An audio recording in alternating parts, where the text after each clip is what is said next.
Bab 7. Hantu dalam cermin. Setelah Bob dan Pete pergi bersama Worthington dari tempat kediaman Mrs. Darnley, Jupiter Jones memeriksa semua jendela dan pintu gedung besar itu untuk memastikan bahwa tidak ada yang tidak terkunci. Ia memeriksa dari kamar ke kamar, yang semuanya remang-remang. Dipaksanya dirinya bersikap tidak mengacuhkan perasaan bahwa ada yang bergerak-gerak di sekelilingnya. Seolah-olah rumah tua itu hidup, berdenyut-denyut menyeramkan. Berulang kali, ia harus meyakinkan dirinya sendiri bahwa kesan hidup itu disebabkan oleh cermin yang ada di mana-mana. Dan yang bergerak-gerak itu bayangannya sendiri di dalam cermin-cermin itu. Akhirnya ia kembali ke ruang perpustakaan. Jupe memasang telinga. Didengarnya suara Jane dan Mrs. Darnley di dapur, di balik rumah. Terdengar dentingan piring-piring yang diletakkan di meja. Terdengar bunyi pintu lemari pendingin ditutup, serta dengung kipas angin penyedot uap masakan yang terpasang di atas oven. Semuanya bunyi-bunyi yang biasa terdengar sehari-hari. Bunyi yang sebenarnya membuat tenang perasaan.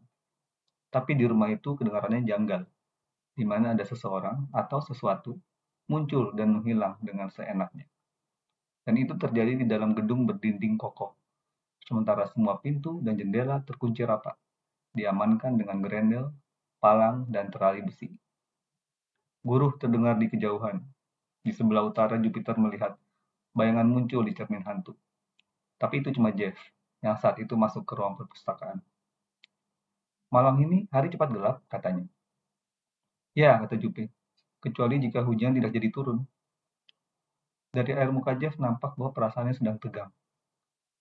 Kusangka di California tidak pernah hujan kalau sedang musim panas, katanya. Terdengar jelas bahwa ia memaksa diri untuk berbicara tentang hal-hal yang biasa. Memang jarang, kata Jupiter Jones.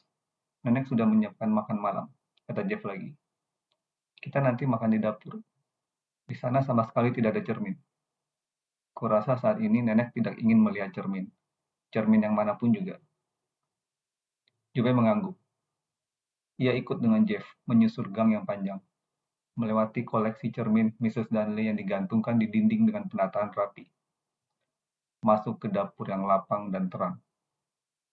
John Chan baru besok pagi pulang.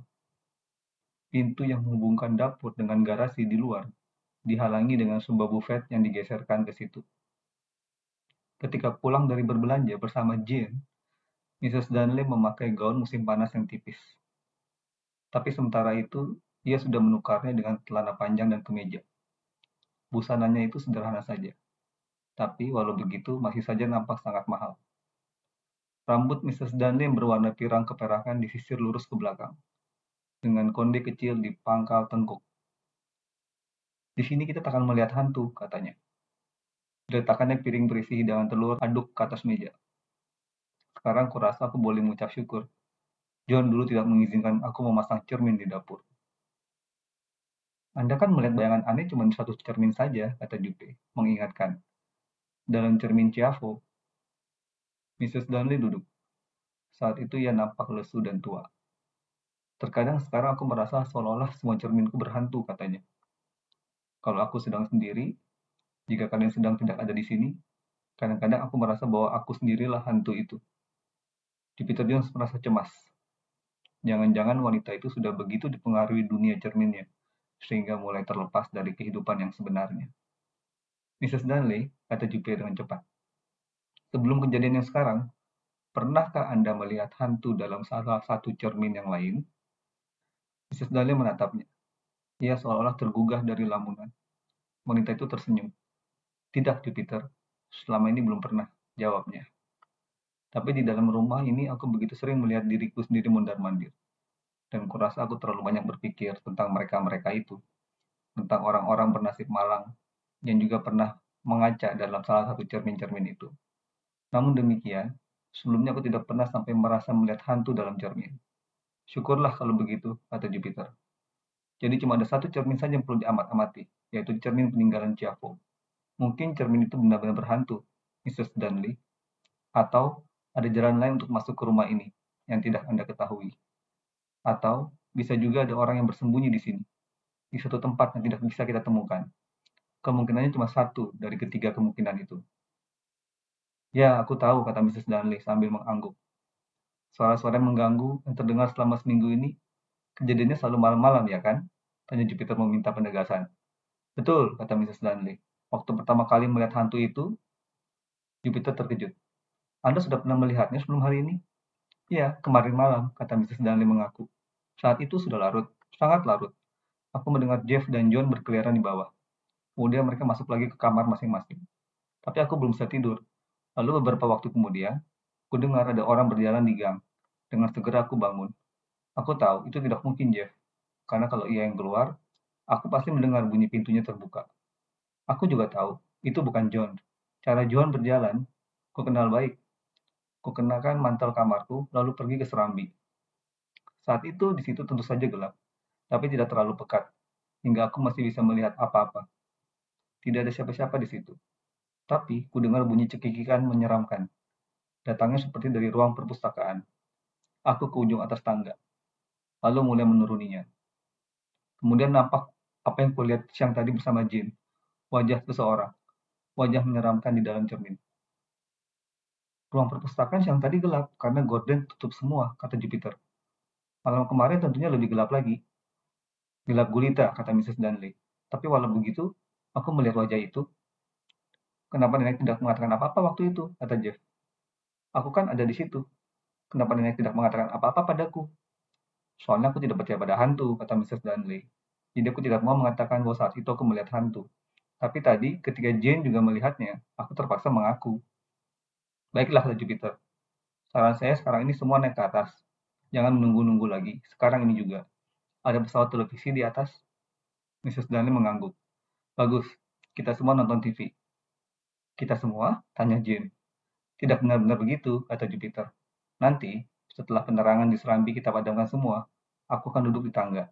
Di tempat Anda tadi siang berdiri, Mrs. Darnley, ketika Anda dan Jane melihat bayangan itu. Mungkin jika rumah ini sudah sunyi, hantu Ciavo akan muncul kembali. Mungkin kita nanti akan tahu dengan cara bagaimana bayangan itu muncul dalam cermin. Gagasan itu langsung disetujui. Begitu selesai makan, mereka pergi ke tingkat atas dengan suara ramai, dengan suara yang sengaja dikeraskan. Mrs. Darnley menanyakan acara TV mana yang disukai Jupiter. Setelah Mrs. Darnley memadamkan lampu-lampu serambi di atas, Jupiter turun lagi, lalu duduk di bagian tangga tempat Mrs. Darnley berdiri siang itu, menghadap ke pintu ruang perpustakaan yang terbuka.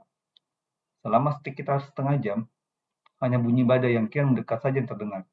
Sekali-sekali diselingi suara gelak tertawa yang keluar dari pesawat TV. Sekali-sekali nampak sambaran kilat. Guru dan petir kadang-kadang terdengar dekat, lalu jauh, dan kemudian dekat lagi. Jupe menunggu dengan tegang. Kemudian didengarnya bunyi pelan di bawah. Bunyinya pelan sekali, sampai ia tidak yakin apakah benar-benar ada. Seolah-olah suara lolongan lembut atau bisa juga deritan. Apakah itu bunyi kayu yang mengkerut karena penurunan suhu udara? Atau mungkinkah ada sesuatu yang bergerak? Bu! Jupiter terkejut. Kini ia tidak mungkin salah dengar. Bunyi berat itu terdengar jelas, seolah-olah ada yang menjatuhkan sesuatu, atau menghentakkan kaki. Jupe masih tetap tidak melihat apa-apa, kecuali bentuk ambang pintu ruang perpustakaan yang kelihatan hitam dalam kegelapan ruang depan. Di belakangnya tidak nampak apa-apa. Ada orang tertawa. Bulu tengkuk Jupiter meremang. Padahal ia tidak gampang takut. Suara tertawa itu tidak enak bunyinya. Mengejek, nyaris seperti tertawa orang gila. Ada sinar kejauhan berkelip, samar dalam ruang perpustakaan. Jupiter terkejap, karena tahu-tahu ia bisa melihat ke dalam ruangan itu. Menatap ke dalam cermin jelek yang ada di sana. Ia menatap hantu itu. Sesaat lamanya, Jupiter duduk seperti terpaku di tempatnya, karena kaget dan ngeri. Wajah dalam cermin menghilang lagi. Jupe menggosok-gosok matanya. Ia tidak bisa mempercayai penglihatannya. Wajah itu, berambut kelabu kusut, tergerai ke samping seperti rumput laut yang basah. Wajah itu sendiri putih pucat, lebih putih daripada kapur, lebih pucat dari wajah orang mati, tapi memancarkan sinar kemilau gaib. Sedang sepasang matanya terbelalak, berwarna hijau mengkilat. Sepasang mata yang menatap dengan sinar mengejek. Pintu kamar televisi di ujung serambi atas terbuka. Sekali lagi Jupiter mendengar suara tertawa yang tadi, dan melihat sinar kehijauan serta wajah jelek di dalam cermin. Jupiter bergegas bangkit, lalu menuruni tangga dengan langkah tersaruk-saruk. Tiba-tiba, wajah dalam cermin lenyap. Hanya kegelapan pekat saja yang tinggal. Suara tertawa mengejek berkumandang lagi. Kali ini lebih samar, menghilang di kejauhan. Jupe lari memasuki ruang perpustakaan. Tangannya menggapai-gapai, mencari lampu. Begitu ditemukan, langsung dinyalakan olehnya. Ruang perpustakaan itu kosong. Tidak ada siapa-siapa di situ, kecuali Jupiter sendiri, serta bayangan wajahnya yang pucat pasti dalam cermin berhantu.